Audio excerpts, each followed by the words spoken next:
बिस्मिल्लाहिर्रहमानिर्रहीम। मुसाफत गजीदा, सनसनी, तजस्सुस और सस्पेंस से भरपूर एक अछूता novel. मुसन्निफ Amjad rice. Daisy carpenter दो जुड़वा बच्चों की मां थी। वो रेडियो पर न्यूज टॉक 990 5 साल से चला रही थी। न्यूज टॉक 990 रेडियो के चंद गिने चुने हिट टॉक शोज में से एक था। डेजी ने अपने प्रोग्राम में हर वो चीज पेश की जो रेडियो पर इससे कबल फेल हो चुकी थी। उसके मद्दाहों का एक वसी हल्का था।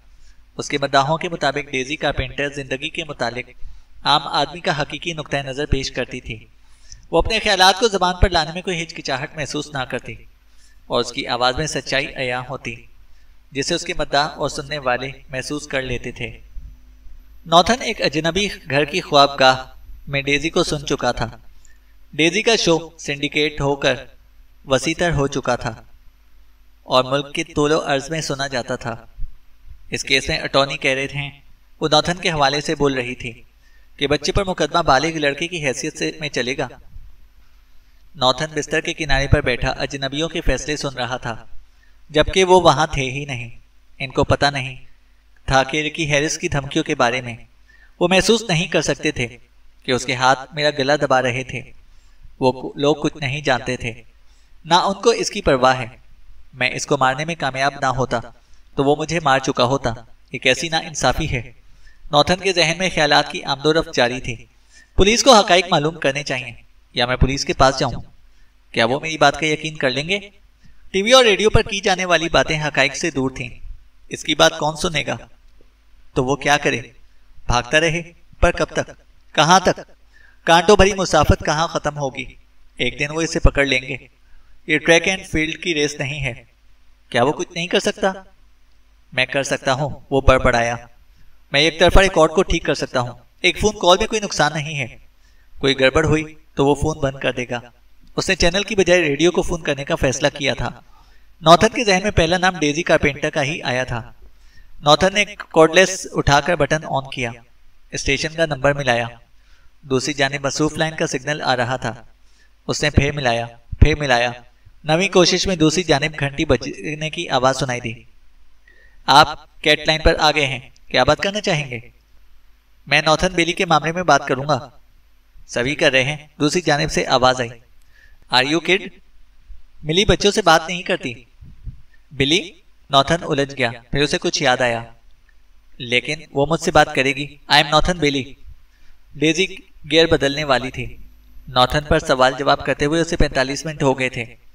प्रोड्यूसर ने इस मौजू पर इनपुट बंद कर दी थी। प्रेसिडेंट किस तरह खारिज पॉलिसी को हैंडल कर रहे हैं, इस मौजू पर लबकुशाई के लिए अभी उसे मुंह खोला ही था कि एयरफोन में एनरिक जेमोरा की हिजानी आवाज सुनाई दी। तुम्हें लाइन नंबर 6 पर एक कॉल अटेंड करनी चाहिए। डेजी दी कैट ने भिन्नाकर 16 बार आंखों से प्रोड्यूसर को घूरा। निगाह पहचान कर वो खिला गया। उसने एक आध बार ही डेजी को आलम गजब में देखा था। उसने वजाहत पेश करने की देर नहीं लगाई। लाइन 6 पर लड़का है, नॉथन बेली, और मेरे अंदाजे के मुताबिक वो ठीक कह रहे हैं। डेजी के ख्यालात की ट्रेन एक लम्हे के लिए मुकम्मल तौर पर रुक गई। अगर ये ठीक है तो उसका शो एक धमाका करने के बहुत करीब है। डेजी के चेहरे का रंग बदल गया और उसने दोबारा खुद को कंपोज किया। प्यारे सामाईन, ऐसा मालूम होता है कि लाइन पर कोई सेलिब्रिटी है। उसने मीठी जबान में सस्पेंस का अंसर शामिल रखा और मशकूक नजरों से जमोरा को देखा। जमोरा ने फौरन दाएं हाथ का अंगूठा बुलंद किया। नॉथन बेली, तुम बात कर रहे हो? डेजी की आवाज नरम और दोस्ताना थी। Yes ma'am. दूसरी जानिब से एक बचकाना लेकिन मुस्तहकम आवाज सुनाई दी। डेजी को फख्र था कि 4 साल में उसकी सलाहियत ने गैर मामूली तरक्की हासिल की है। वो आवाज सुनकर शख्सियत के आदात व खसाइल बता सकती थी।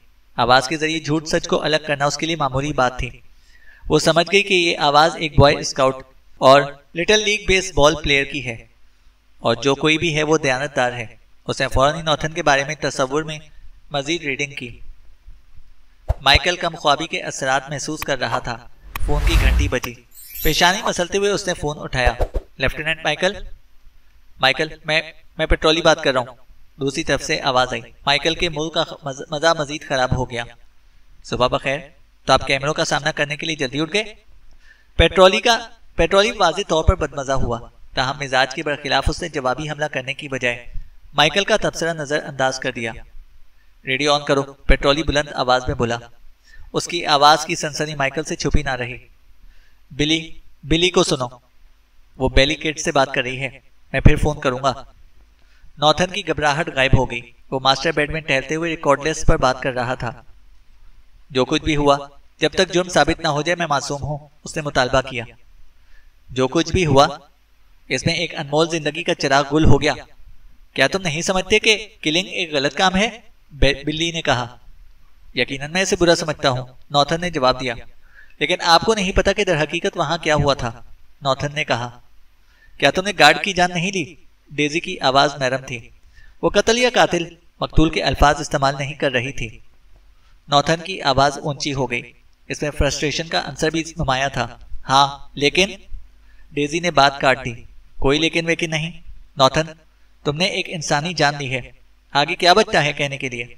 इससे पहले कि किसी और को किसी किस्म का जानी नुकसान पहुंचे, तुम्हें वापस आ जाना चाहिए, डेजी ने कहा।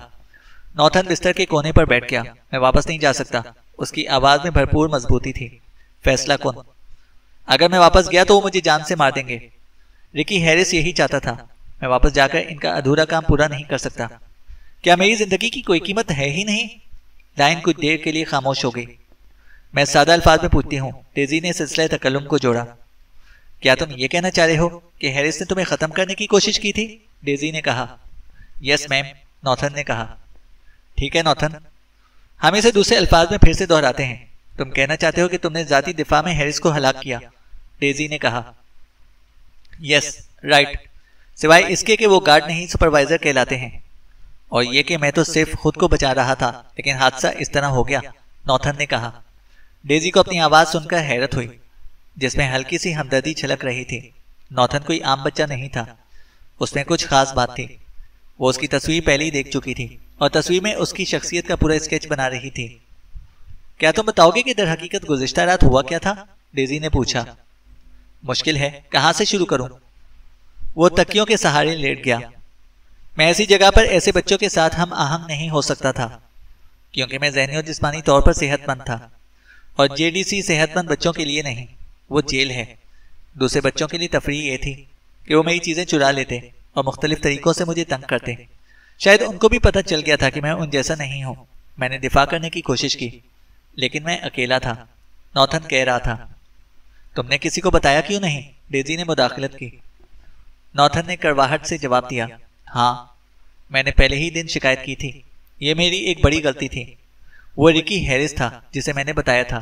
नॉर्थन ने वक्फा लिया। मैं पढ़ने की कोशिश कर रहा था जब एक दिन हैरिस मेरे पास आया और मुझे साथ चलने को कहा। मैं समझ गया कि मैं मुसीबत में पड़ने वाला हूं, लेकिन मैं ये नहीं जानता था कि कैसी मुसीबत। नॉर्थन अपनी बात समझाने की पूरी कोशिश कर रहा था। फिर वो 18 मिनट मजीद बोलता रहा। हजारों लाखों लोग जगह जगह दूर दूर तक सुन रहे थे। नॉर्थन के पास अल्फाज की कमी थी, फिर भी डेजी ने सिर्फ 3 बार मुदाखलत की, समझने के लिए कि फलां बात से उसका क्या मतलब है। नॉर्थन ने बात खत्म की तो इस वक्त तक 12 इश्तिहार छूट चुके थे, लेकिन रेडियो शो इतना गैर मुतवक्का और सनसनीखेज था कि मुश्तहरीन ने शिकायत नहीं की। नॉर्थन ने 18 मिनट में जो इंकशाफात किए वो कुछ इस तरह थे। उस रात हैरिस नॉर्थन के पास आया और उसे कान पकड़कर उठाया। मेरे साथ आओ, उसने कहा। उसकी सांस में शराब और सिगरेट की बू बसी हुई थी। एक रात क्राइसिस यूनिट में तुम्हें सिखा देगी कि दीवारों पर नहीं लिखा जाता। नॉर्थन ने दोनों हाथों से रिकी हैरिस की कलाई पकड़ ली और एड़ियां उठाकर पंजों के बल मचलने लगा कि कहीं इसका कान ही ना उखड़ जाए। मुझे छोड़ दो प्लीज, उसने फरियाद की। मैंने कुछ नहीं किया, रिकी ने जवाब नहीं दिया और उसे क्राइसिस यूनिट तक ले आया। बेल्ट से चाबियां अलग करके एक चाबी उसने दरवाजे के लॉक में दाखिल की। नॉर्थन सख्त हरासा था। ये एक छोटा सा कमरा था, टॉर्चर सेल की तरह। कमरा दूसरे कमरों से अलग थलग था। दर हकीकत उसे सजा के तौर पर इस्तेमाल किया जाता था, जहाँ कपड़े, खाना, हत्ता की रोशनी भी छीन ली जाती थी। अगरचे इसे कम ही इस्तेमाल किया जाता था, ताहम बच्चों में उसकी दहशत फैली हुई थी। नॉर्थन खौफजदा हो गया। दरवाजा खुलते ही वो बुलंद आवाज में नौमौलूद की तरह रोने लगा। रिकी, मुझे तकलीफ हो रही है। अगर तुमने मजीद शोर मचाया तो तुम्हें पता चल जाएगा कि असल तकलीफ क्या होती है, रिकी ने कहा। नॉर्थन ने दोबारा हाथ पैर मारने शुरू कर दिए। वो अपना बाजू रिकी हैरिस की गिरफ्त से आजाद कराने की कोशिश कर रहा था, रिकी ने इसको सर के बालों से पकड़कर उठा लिया। तुम्हें कमरे में जाना पड़ेगा, चाहे मुझे तुम्हारी हड्डियां तोड़नी पड़े। उसने नॉर्थन को अंदर फेंककर दरवाजा लॉक कर दिया। उसके मुंह से शराब के भपके से उठ रहे थे। जूते उतार दो और मोजे भी, रिकी ने हुक्म दिया।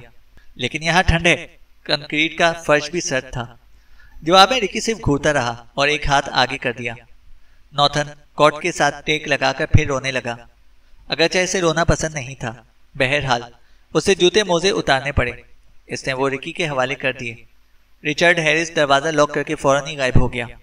नॉर्थन ने टांगे जोड़कर घुटने ऊपर किए और सर घुटनों में टिका दिया। वो खुद पर काबू पाने की कोशिश कर रहा था। 10 महीने, सिर्फ 10 महीने और बाकी हैं, फिर वो इस कैद खाने से आजाद हो जाएगा। 8 महीने पहले गुजर चुके थे, बाकी 10 महीने भी वो गुजार लेगा। उसने हौसला पकड़ने की कोशिश की थी। ताले में घूमने वाली चाबी ने उसे बेदार किया। उसके सेल की बत्ती रोशन थी। चाबी घूमने के बाद दरवाजा ऐसे वैसे ही बंद पड़ा था। नॉर्थन ने उठकर दोबारा घुटने जोड़ लिए। वो खुद को समझा रहा था कि डरने की कोई बात नहीं, लेकिन खौफ की लहर उसके अंग अंग में रास्ता बना रही थी। उसका दिल सीने में ऐसे धड़क रहा था जैसे ढोल बज रहा हो। क्या उसे दरवाजे की जानिब जाना चाहिए? क्या कोई अंदर आ रहा है? नॉर्थन उछलकर खड़ा हो गया। दरवाजा अंदर की जानिब खुल रहा था। रिकी हैरिस दरवाजे में अकेला खड़ा था, नशे में धुत। नॉर्थन ने उसकी आंखों में देखा। वो एक हाथ कमर के पीछे रखे हुए कुछ छुपाने की कोशिश कर रहा था। नॉर्थन की किसी अंदरूनी हिस्से ने कहा कि कुछ होने वाला है। जिंदगी में पहली बार उसे शिद्दत से एहसास हुआ कि उसकी जिंदगी खतरे में है। उसके जहन में आया कि उसे लड़ना है। रिकी के चेहरे पर लिखा था कि फाइट होगी। नॉर्थन को जिंदगी की जंग लड़ना पड़ेगी। रिकी धीरे से अंदर आया और मुस्कुराया। उसका चेहरा बता रहा था कि लड़ाई एकतरफा होगी। तुम्हें यहाँ कभी आना ही नहीं चाहिए था, समझे? वो बोला, ये जगह तुम्हारे लिए नहीं है। जल्द या बदेर कोई ना कोई तुम्हें मार देगा, वो फिर बोला। नॉर्थन का जहन बरकरफ्तारी से सोच रहा था। उसका खदशा ठीक था। रिकी हैरिस की आंखें अब उसके अजाइम का खुला इजहार कर रही थी। एक कदम बढ़ाकर उसने आधा फासला तय कर लिया। नॉर्थन इस्तरारी तौर पर पीछे होकर ईंटों की दीवार से चिपक गया। वो फंस चुका था। मैं तुम्हें ज्यादा तकलीफ नहीं दूंगा बच्चे। रिकी की पुरस्कार मुस्कुराहट फैल गई। नॉर्थन ने सरासीमगी के आलम में भागने का रास्ता ढूंढा। रिकी नशे में था और नॉर्थन झपकी देकर निकल सकता था। ऐसा इसने बहुत दफा अंकल मार्क के साथ भी किया था। या तो रिकी को खुद पर पूरा एतमाद था, या फिर नशे की वजह से उसने दरवाजा बंद नहीं किया था। यकीनन वो बड़ों की तरह सोच रहा था कि बच्चा कहाँ भाग सकता है। नॉर्थन का जहन तेजी से जमा तफरीक कर रहा था। यह अंकल मार्क का मकान नहीं था, बल्कि एक छोटा सा सेलनुमा कमरा था। उसे झुकाइए झपकी देकर निकलने की जगह नहीं मिल रही थी। फिर इसे रिकी के हाथ में छुरी भी नजर आ गई। नॉर्थन की दहशत बढ़ गई और बचाव के इम्कानात भी मजीद महदूद हो गए। उसने छुरी नॉर्थन के चेहरे के सामने लहराई। नॉर्थन के पास ये सोचने का वक्त नहीं था। उसका जहन, जिस्म, आंखें और तमाम हिस्सियात एक नुक्ते पर मरकूज थीं कि जान क्यों कर बचाई जाए। जिंदगी, प्यारी जिंदगी। नॉर्थन दीवार के साथ लगा खड़ा था। उसे बिला झिझक पूरी जान से दाएं टांग रिकी की रानों के दरमियान मारी। अजियत से रिकी की सांस रुक गई। वो लुड़खुड़ाकर एक कदम पीछे हटा, फिर घुटनों के बल गिरा। नॉर्थन ने उसके झुके हुए कंधों पर से जंप लगाकर निकलना चाहा, लेकिन उसका अंदाजा थोड़ा गलत हो गया। दोनों घुटने रिकी हैरिस के सर से टकराए और दोनों जमीन बोस हो गए। उससे पहले कि वो कदमों पर खड़ा होता, छुरी कौस बनाती हुई उसके सर पर आई। ये मोहलिक वार इस्तराई तौर पर उसने कोने और कलाई के दरमियानी हिस्से पर रोका। वो बराह रास्त ताकतवर वार को नहीं रोक सकता था। चुनाचा नॉर्थन ने बाजू को तिरछा रखा था। रिकी की कलाई वहां से टकराकर उचट गई। फिर भी नॉर्थन का बाजू झिंझना उठा। कातिल दूसरा वार करने जा रहा था। इस असना में नॉर्थन घुटनों के बल उठ गया और झपटकर रिकी की कलाई में दांत गाड़ दिए। जितनी ताकत थी उसने जबड़ों में मुंतकिल कर दी। रिकी कर्बो अजियत से बिलबिलाया और दीवाना वार हाथ को झटका, ताहम दांत गहराई तक उतर गए थे। उल्टा छुरी इसके हाथ में से निकल गई। बाएं हाथ से उसने नॉर्थन के चेहरे पर घूंसा मारा। नॉर्थन कॉट से टकराया। कॉट पहलू के बल गिर गया। पूरे 5 सेकंड तक दोनों एक दूसरे को घूरते रहे। नॉर्थन ने खून की कुल्ली की। ये रिकी का खून था। रिकी ने दाएं कलाई बाएं हाथ से जकड़ी हुई थी। दफतन दोनों की नजरें एक साथ जमीन पर गिरी छुरी की तरफ गई। दोनों झपटे। शराब और कलाई के गहरे जख्म ने रिकी को मुतवक्का कारकर्दगी के मुजाहरे से रोका और फुर्तीला नॉर्थन सबकत ले गया। उसकी तो वैसे ही जान पर बनी हुई थी। नॉर्थन ने अंधाधुंध छुरी घुमाई। रिकी बहुत करीब पहुंच गया था। छुरी उसके पेट में जा घुसी। रिकी ने आखिरी लम्हे में बचने की कोशिश की, ताहम बहुत देर हो गई थी। वो पुश्त के बल पुख्ता जमीन पर गिरा, सर बुरी तरह से जमीन से टकराया। I am sorry, oh God Ricky, I am sorry, Nathan चीखा। नॉर्थन की समझ में नहीं आ रहा था कि वो क्या करे। इसने कुछ नहीं किया तो रिकी मर जाएगा। अपनी समझ के मुताबिक आंखें बंद करके उसने पहले छुरी पेट से निकाली। छुरी निकालते ही इसे फौरन एहसास हुआ कि इसने गलती की है। पेट के जख्म से खून का फवारा छूटा। इस तरह नॉर्थन ने खून बंद करने के लिए जख्म पर हाथ रखा। वो भूल गया था कि रिकी हैरिस छुरी से उसे जबा करने वाला था। अचानक रिकी के दोनों हाथ बुलंद हुए और उसने नॉर्थन का गला जकड़ लिया। नॉर्थन की सांस रुकने लगी। उसने दोनों हाथों से रिकी की कलाइयां पकड़कर गला छुड़ाना चाहा। तब उसे पता चला कि बच्चे और बड़े की ताकत में कितना फर्क होता है। वो खूनी जख्म खाने के बाद भी रिकी ने उसे चूहे की तरह दबोच लिया था। उसकी आंखें कातिल की आंखें थीं। वो खुद मर रहा था, लेकिन नॉर्थन को भी साथ ही मरना था। कबल इसके कि नॉर्थन के हवास साथ छोड़ जाते। उसने एक हाथ हटाकर छुरी को ढूंढा। दस्ता हाथ में आते ही उसने बची खुची तवानाई जमा करते हुए पूरी यकसुई के साथ छुरी का तेज फल रिकी के सीने में उतार दिया। नॉर्थन होश में नहीं था। इसे ऊपर तले बार बार वार किए और पांचवें वार में छुरी रिकी के सीने में छोड़कर खड़ा हो गया। उसे चक्कर आया और वो लुढ़खुड़ाकर दीवार से टिक गया। छोटे से कमरे में हर तरफ खून ही खून था। 1 मिनट बाद वो हरकत करने के काबिल हुआ। वो एक भयानक जुर्म का मुरतकब हो चुका था। उसने रिकी की बेल्ट से चाबियों का गुच्छा अलग किया और खुले दरवाजे से बाहर निकल गया। बकिया रुकावटें भी उसने चाबियों की मदद से उबूर की। अब वो इमारत से बाहर 50 गज चौड़े घास के किते पर था, जो पहाड़ी के दामन में खत्म हो रहा था। चाबियां उसने झाड़ियों में फेंकी और दौड़ लगा दी। पहाड़ी के ऊपर से उसने मुड़कर जेडीसी की इमारत को देखा। कितनी दोस्ताना, प्यार भरी जगह थी और खूबसूरत भी, पौधों और फूलों से आरास्ता, मगर अंदर नफरतों का बाग था। रिकी जैसे अफराद ने नफरतों के बीच बोकर उनकी आबियारी की और परवान चढ़ाया था। कभी नहीं आएगा, वो यहां कभी वापस नहीं आएगा। नॉर्थन के दिमाग में यही एक ख्याल था। न्यूज स्टॉक 990 का अमला तेजी से शेड्यूल में रद्दोबदल कर रहा था। क्या तुम्हें यकीन है कि वो 30 मिनट बाद फिर फोन करेगा? जमोरा ने सवाल किया। डेजी ने खुशमगीन नजरों से उसे देखा। उसे कहा तो करेगा। क्या तुम्हें इस सलाहियत पर शक कर रहे हो? डेजी ने कहा। नहीं नहीं, सब जानते हैं कि आवाज पर रखने में तुम्हारा कोई दूसरा मद्दे मुकाबिल नहीं है। जमोरा झेप गया। दरअसल वो भी सबकी तरह हिजान का शिकार हो गया था। दूरों नजदीक अनगिनत सामाइन डेजी दी कैट की आवाज सुनने के लिए बेकरार थे। डेजी पूरी तरह तैयार थी। 30 मिनट गुजर गए। प्रोड्यूसर पर घबराहट तारी होने लगी। ताहम डेजी पुरसकून थी। 32 मिनट बाद कॉल आई। जमोरा ने अंगूठा ऊपर करके लाइन डेजी को दी। नॉर्थन। यस मैम, नॉर्थन की आवाज आई। क्या तुम ठीक हो? डेजी की आवाज में सच्ची फिक्र थी। तकरीबन, बस मेरी आंखों में दुखन है, वैसे मैं ठीक हूं, नॉर्थन ने कहा। तुम्हारे ख्याल में सुपरवाइजर तुम्हें क्यों मारना चाहता था? डेजी को इसकी नाकाबिले यकीन कहानी पर पूरा यकीन था। मेरे ख्याल में वो पागल हो गया था। उसने खूब शराब पी रखी थी। बड़े लोग पीने के बाद अजीब हो जाते हैं, नॉर्थन ने कहा। कौन बड़े? क्या तुम्हारे वालिदैन भी? डेजी ने पूछा। नहीं, हरगिज नहीं। वो बहुत अच्छे आदमी थे। उन्होंने कभी नहीं पी, ना उन्होंने किसी को मारा, नॉर्थन ने कहा। तो क्या किसी ने जिंदगी में तुम्हारी पिटाई की? डेजी ने पूछा। मैं इस बारे में बात नहीं करूंगा, नॉर्थन ने नागवाई से कहा। क्यों नहीं? इससे तुम्हें मदद मिलेगी। लोग समझ सकेंगे कि तुम किन हालात से गुजरे हो, डेजी ने कहा। नहीं, ऐसा नहीं है, नॉर्थन ने रुककर कहा। मैं कुछ मुख्तलिफ बताऊंगा तो लोग कहेंगे कि मैं झूठ बोल रहा हूं। छोटों को वैसे भी झूठा समझा जाता है। बड़े लोग बच्चों को मारते हैं, बच्चे चीखते हैं, रोते हैं, फिर चुप हो जाते हैं। ये सब ठीक है, लेकिन जब कोई छोटा बड़े को जवाबन मारता है तो उसे जेल में डाल देते हैं, नॉर्थन कह रहा था। तुम्हारा मतलब जेडीसी से है? डेजी ने पूछा। यस मैम, नॉर्थन की आवाज आई। लेकिन वो जेल तो नहीं है, डेजी ने कहा। जेल की तरह है, मैंने वहां वक्त गुजारा है, नॉर्थन बोला। तो क्या तुमने किसी को जवाबन मारा था? डेजी ने पूछा। लाइन पर खामोशी तारी हो गई। नॉर्थन को अंकल मार्क के साथ मारपीट याद आ रही थी। वो सोचा था, क्या वो इस खातून को सब कुछ बता दे? वो नॉर्थन को अच्छी खातून लग रही थी। नॉर्थन, तुम लाइन पर हो? डेजी ने कहा। जी, उसने जवाब दिया। नॉर्थन, डेजी ने नरमी से पुकारा। क्या ये कॉल ट्रेस की जा सकती है? उसकी आवाज आई। नहीं, ये रेडियो स्टेशन है। जब तक पहली तरमीम मौजूद है कोई ट्रेस नहीं कर सकता, डेजी ने यकीन दिलाया। क्या आपको यकीन है? नॉर्थन ने पूछा। डेजी ने जमोरा की जानिब देखा। श्योर, आई एम श्योर, उसने एक माकूल जवाब दिया। वो एक तरफा शो नहीं कर सकती थी। डियर, मैंने कुछ पूछा था, डेजी ने कहा। नॉर्थन माजी की जानिब लौट गया। उसने भी एक नॉर्मल जिंदगी गुजारी थी।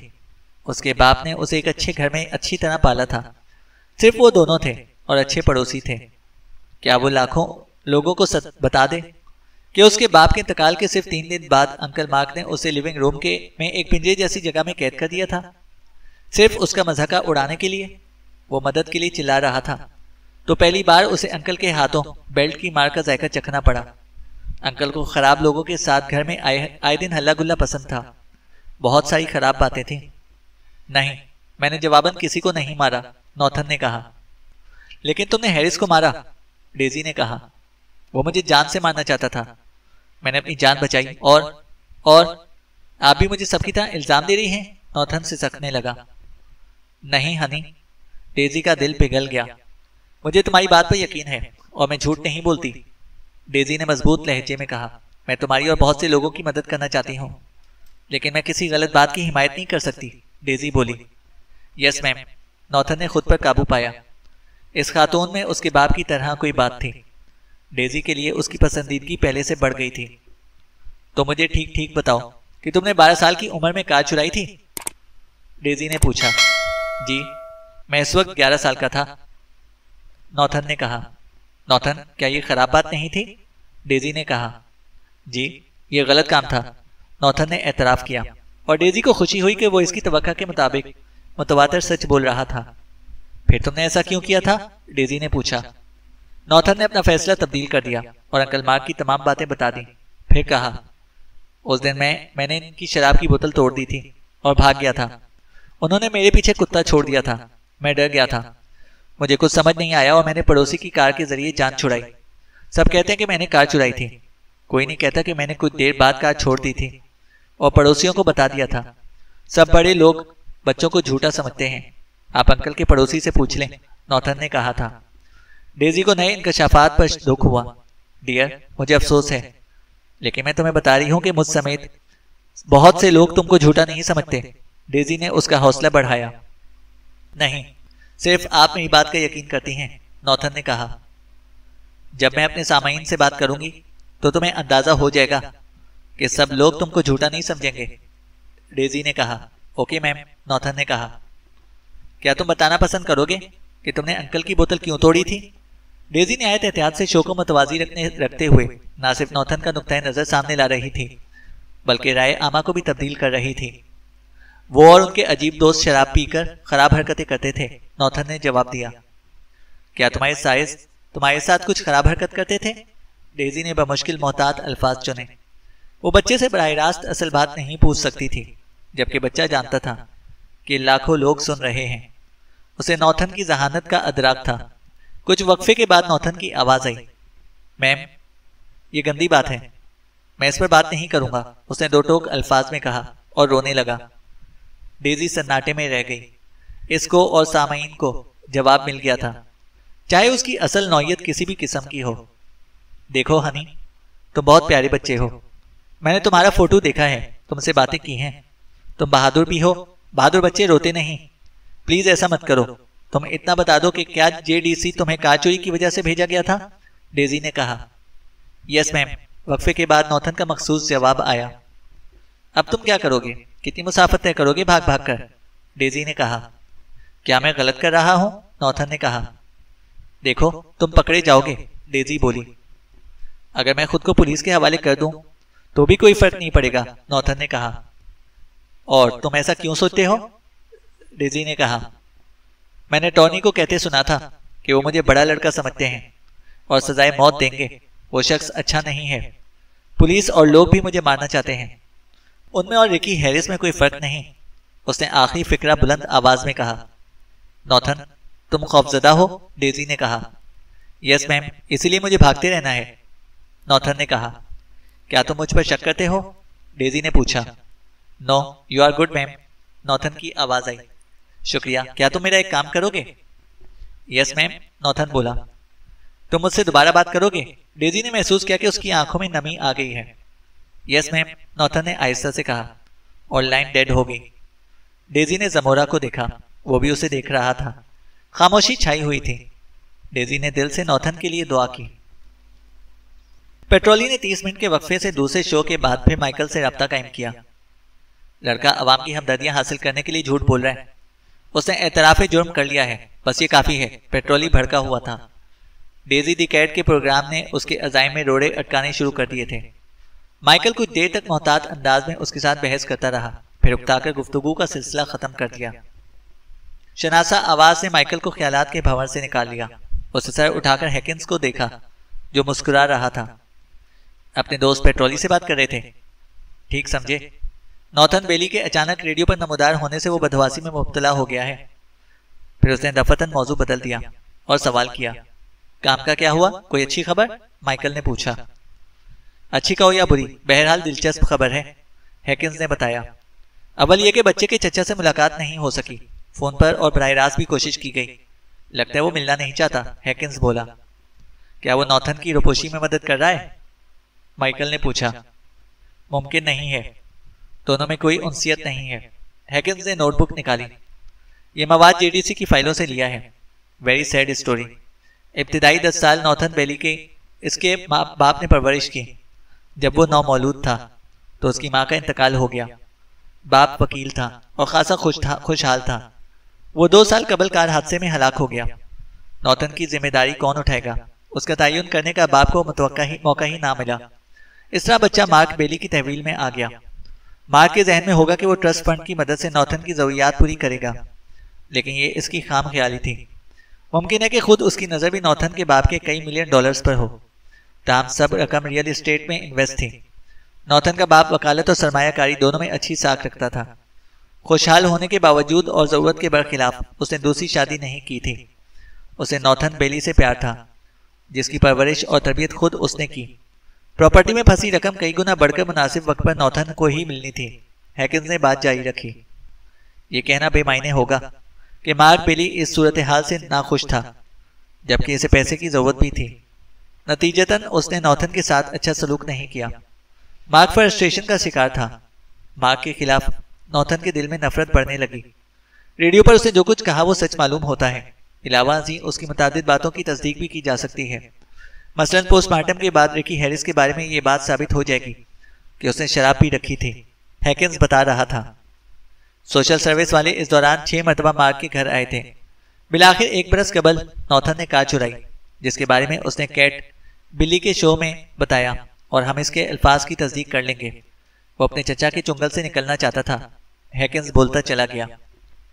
कैसे कहते हो? माइकल ने पहली बार मुदाखलत की। जेडीसी में नॉर्थन की नोटबुक्स में कहीं कहीं इस बात के इशारे हैं, जिनको रेडियो प्रोग्राम में भी तकवीत मिलती है। कार चोरी के बाद मार्क ने कोर्ट में नॉर्थन पर मुख्तलिफ इल्जामात लगाए हैं। ताहम कार चोरी के अलावा कुछ भी साबित ना हो सका। ये एक अच्छी पेशरफ्त है, हैकिंस ने बताया।